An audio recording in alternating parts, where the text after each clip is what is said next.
When we study climate history as a part of environmental history, we look at a huge time scale. We borrow from geology and think in geological time, or billions of years. In human history, we usually function in thousands of years. Archaeologists using field work and digs on ancient sites and bones consider evidence from hundreds of thousands of years. But historians are on more familiar territory in the last several thousand years since written records.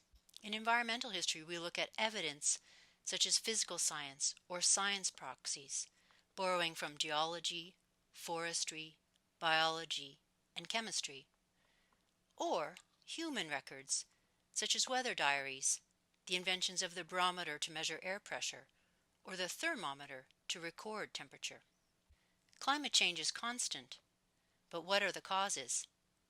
In the media, we hear of endless controversy about the causes of global warming, especially from climate change skeptics. And when we look at the Earth from the perspective of billions of years, we realize that change is constant. So the question becomes, have humans caused an acceleration of this change?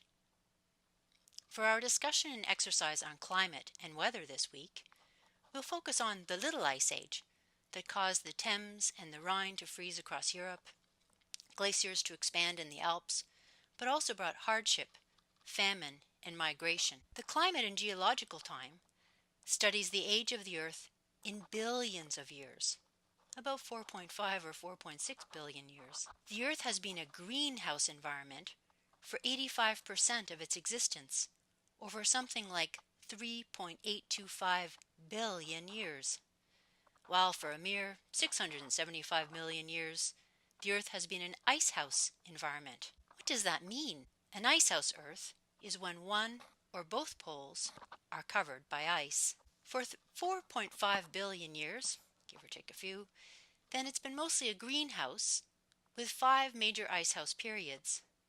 And on this chart, the roughly 5 icehouse periods in the Earth's history are represented by purple bands. The earliest was about 2.4 billion years ago, and the most recent one began approximately 3 million years ago and continues today.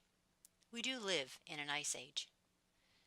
As W. F. Rudiman explains in Earth's Climate, Past and Future, I'm quoting here, during the Earth's 4.55 billion years of history, intervals when large continental ice sheets were present alternated with times when they were not. But as Rudiman continues, the movements of continents in relation to ocean basins are well known only for the last several hundred million years, and we see here on the right in his chart what geologists know about continental movements. So if we focus on the last 542 million years that are a little bit better known, 4 of the 5 icehouse periods in the planet's history have occurred since then, and these charts start with the oldest dates at the bottom and move upwards towards the present.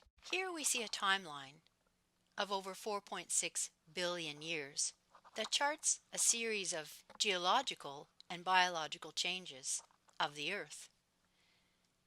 On the top timeline, this green section corresponds to the period below, which measures about 570 million years, when things start to get a little bit exciting from a biological perspective. About 225 million years ago, the dinosaurs evolved. About 130 million years ago, flowers arrived on the Earth and the first flowering plants evolved. Then about 65 million years ago, dinosaurs and ammonites became extinct. About 2.5 million years ago, the genus Homo evolves, and here we see different types of hominid skeletons. And then, wait for it, about 200,000 years ago, our species, Homo sapiens, evolves. So humans have been around for a mere 0.004% of the Earth's history. Humans appear in an interglacial, that's a warmer period within an ice age. And as you can see, we're practically off the edge of the timeline. We're still in an ice age, or an icehouse, but a slightly warmer period called an interglacial that began around 1100,000 years ago. The last period of glaciation, which is often informally called the Ice Age, and that's what's shown here as the end of the last Ice Age, actually peaked about 20,000 years ago. And at that time, the world was, on average, probably about 5 degrees Celsius colder than today. But we're still in an ice age. It's just a warmer spell within an ice age called an interglacial. In the introduction to his book, which is this week's reading, A Cultural History of Climate, Barringer discusses the fable of climate balance because there is, as he notes, a constant variation between warm periods and cool periods. And there's more climate change than climate stability. If we turn to look at the climate in human history rather than in sort of geological time, we'll look in our course, sort of narrowing our picture to two main periods of climate history. The medieval warm period, which spanned roughly the year 1000 to about 1300, and what's called the Little Ice Age, which ran roughly from about 1300 to 1850, almost the entire span of our course. So we see here a very simplified chart that focuses very specifically on the northern hemisphere, or the kind of regional changes in climate affecting Europe and the North Atlantic. In a more updated figure of this chart, from the IPCC report of 2007, we get a more global perspective drawn from proxy records from around the world. The Viking sagas tell the story of several voyages to a place they called Vinland because wild grapes grew there. Today that settlement is known as Lanceau Meadows in Newfoundland, and you'd be hard-pressed to find grapes there. The Viking expansion was probably about 100 inhabitants who arrived about 1005 AD, and they probably left as the medieval warm period came to an end, the climate got colder, the growing season shortened. Why did they leave? Because the Vikings never adapted to the colder climate. They continued to wear woolen clothing from their pasture flocks. They continued to rely on pasture and livestock, while the Innu, the local indigenous peoples, had adapted by feeding themselves through fishing and hunting and wearing the furs of their kills. The Norse either died out or moved south. Brian Fagan, in his book on climate history, explains the medieval warm period as the growth and flowering of European civilization. He explains that the cathedrals in European cities were built in the 1100s and 1200s. And then, in the early 1300s, there was a sharp dip in temperature, most notably in 1310 with a series of severe winters which brought famine. So the Little Ice Age covers most of our course timeline. It's called the Little Ice Age as opposed to the Big Ice Age that is the stuff of Disney movies that peaked 20,000 years ago.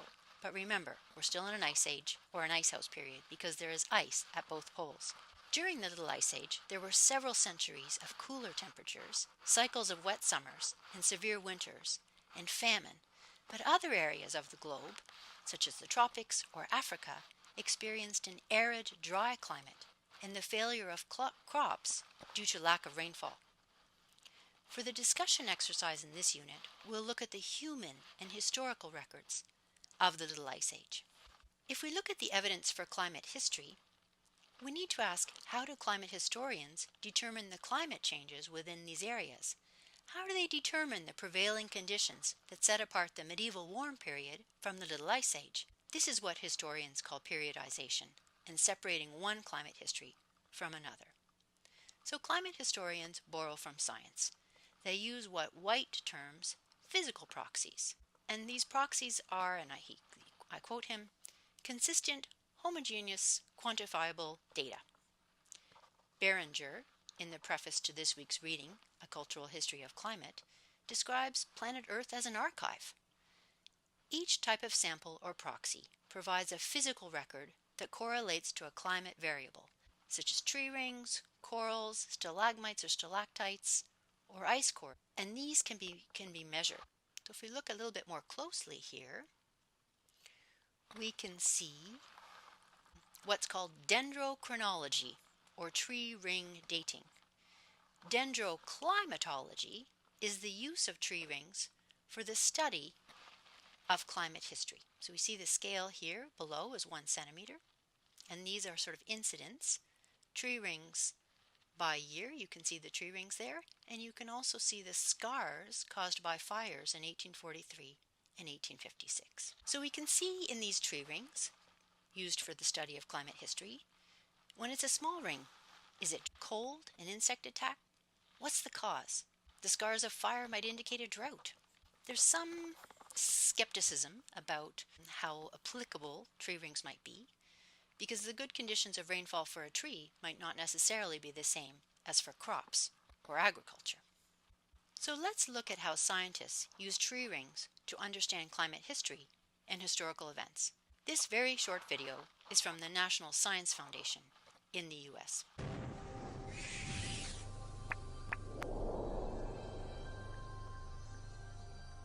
You might call him Lord of the Rings. The Tree Ring Lab is hands-on, and so we encourage everybody to touch these pieces of wood. This is a cross-section of a redwood tree. David Staley is a dendrochronologist at the University of Arkansas. The annual growth rings in trees are a natural archive of environmental history. The time series history of fat rings and skinny rings is telling you about the history of wet years and dry years. So this is a piece of African bloodwood. This was found in western Zimbabwe. Long before high-tech weather instruments, nature has kept precise records of rain, drought, even fires. The climate history encoded in the annual rings of trees is unique. It's like fingerprinting. Staley is helping Mexico prepare for future droughts by looking at how trees responded to severe drought in the past. That will help fine-tune predictions about how future dry spells will impact the ecosystem and could help the country prepare for future water and energy needs. One notion is that this 21st century drought may be being aggravated by human activity, both at the global scale and at the regional scale due to land surface changes. Deciphering tree rings can also help historians solve mysteries, like the fate of the New World's lost colony of Roanoke. Could drought have been a factor? This is a piece of bald cypress from Blackwater River, Virginia. That is the most severe drought of 800 years in this part of the United States. And that's a significant year because of the disappearance of Virginia Dare and the other colonists at the Roanoke colony in North Carolina. This is a Swedish increment borer, and with this tool we can extract a core sample without seriously harming the tree. In the field, Staley and his team target old-growth forests with the least imprint of human activity. Oh man, these are stupendous trees. They're so precious. And that's a ringing endorsement from this Lord of the Rings. For Science Nation, I'm Miles O'Brien. Let's look more closely at some of the other physical proxies: corals, stalagmites or stalactites, and ice cores. Corals are really an underwater forest.